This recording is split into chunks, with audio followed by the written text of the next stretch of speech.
Now, see, my first chain, when I tell y'all about my first chain, this was literally my first step into manhood. I had a chain before I even had Jordans. I thought I was him with my chain. I would dead ass walk around my whole entire house with my chest puffed out with my chain. But see, now, I'm gonna be real, I don't even know where my chain is. I really didn't buy it for myself, so it doesn't really have that same sentimental value. But if we're really talking about the chain that I bought for myself, that's a completely different story. That it is manly to keep your word. Alright? If you are a man, you keep your word. And now all of the black people in this country are demanding, and even the black people in the whole world are demanding, is that you keep your word. Do you have any chains by any chance? Can't even lie to you, I don't have any chains on me right now. Do you wear chains often? Of course. What type of chains do you get? Like, I keep it close to my face. I'll typically have like a cross pendant on me. Gold one, silver. People could swear the two. And it's, I don't know, like someone's hugging you right there and you feel that cross on you and you feel like you can take over the day. So it's something that I put on as an accessory that I feel like completes a fit a lot of the time. And I'm not afraid to put it on when I do. When I do, I can feel it. Like it gives me a sort of aura when I have it on. So yeah. I really like wearing my pendant when I can. But the actual first time I bought my first chain, like my own personal chain, was deadass when I was like 18 or 17 years old. This is in the moments where I was about to graduate. I was about to get ready for the school formal. I'm trying to look fresh. I'm trying to find what I need to wear to look the best that I most possibly can. And now see, back then I really didn't know what to wear, so obviously I scrolled up on Instagram and I decided to get like a little turtleneck and a blue jacket. And on top of that, I seen that a lot of people who do wear the turtlenecks, they do come with a chain. So I went out of my way.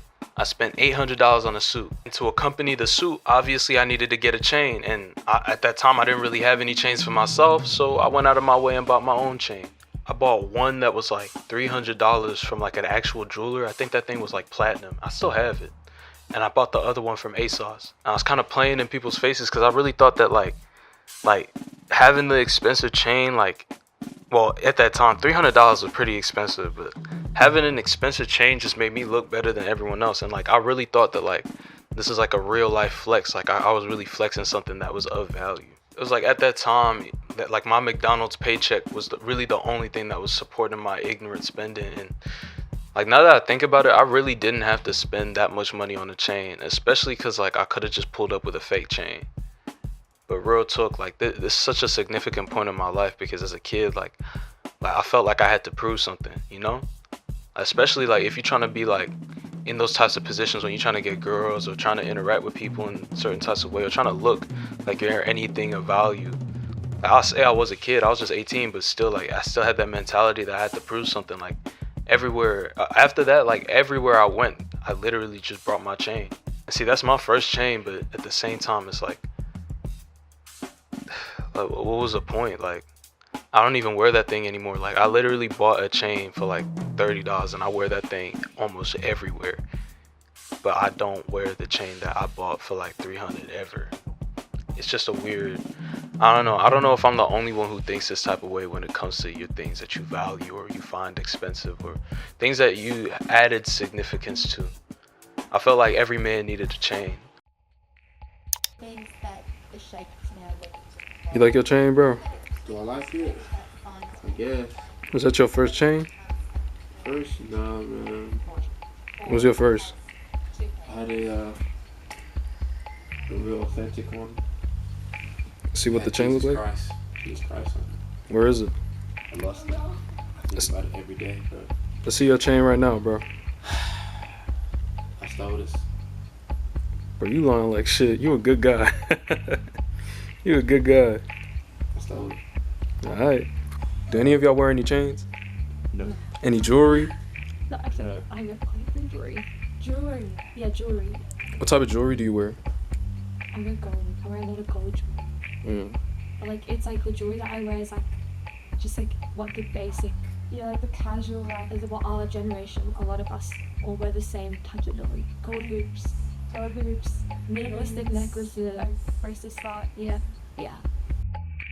Keeping Up with the Appearances was an old British show about one old woman who goes out of her way and tries to impress every single rich and successful person that she knows. And she does this while being in the middle to working class. And it's such a weird thing to watch and see because I'm gonna be honest, I see the same thing happen in our generation just on a smaller scale. Like, I'm not saying inherently we go out of our way trying to impress rich and successful people, but I really think that we go out of our way trying to sort of like emulate the way they dress or try to rip off what they got going on. And there's really nothing wrong with that, but at the same time, you just get to thinking, it's like, how far do a lot of us go? Like, in my end, I bought an expensive ass chain that I obviously shouldn't have bought as a kid just so I could look better than everyone else around me. But I know for other people, it's another type of situation where they buy expensive shoes, clothes, to even their whole entire style starts mimicking people who have a little bit more money than they do. What got y'all into fashion? Like,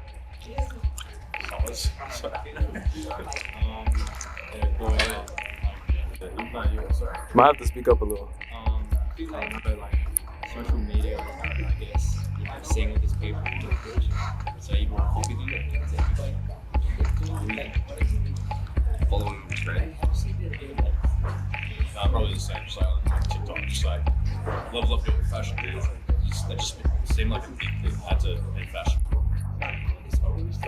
Oh, I'm dressed simple. I like simple. I like simplistic stuff. That's what I love. What inspires you, like, when it comes to fashion? I feel like for girls especially, we look a lot to social media and pop culture, and because And like the people around us, the people we go to school with, especially. but I feel like the thing is there's like a really big difference in the things that we want to wear and the things that we actually do wear, because like We don't want to be perceived in like a different way to what like we want. We want to be perceived in a certain way. If we dress a certain way, then we won't be perceived like that. You think that's the same situation for men, or is that different? Ooh, I feel like in some circumstances it definitely is, because I feel like but I feel like people like guys who are into fashion are really into it, and then there's guys who aren't as into it, and the way that they get inspired is so different. People who aren't that into fashion look more towards like comfort. And I think there's a difference for guys between dressing well and having good fashion, and so that not many guys that I know at least are really into fashion because like it's perceived in like a certain way. But I feel like guys who aren't into fashion, they're like super into it, and they like know all the niches things, like all the brands, like the indie brands and stuff like that.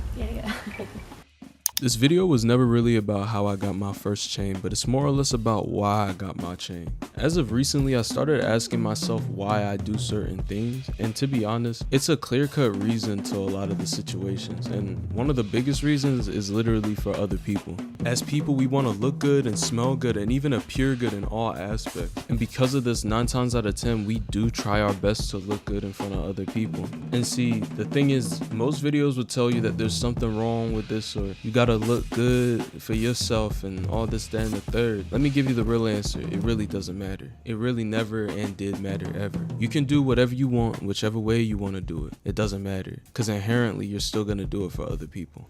But this is the end of the video. I hope y'all enjoyed. God bless and have a nice day.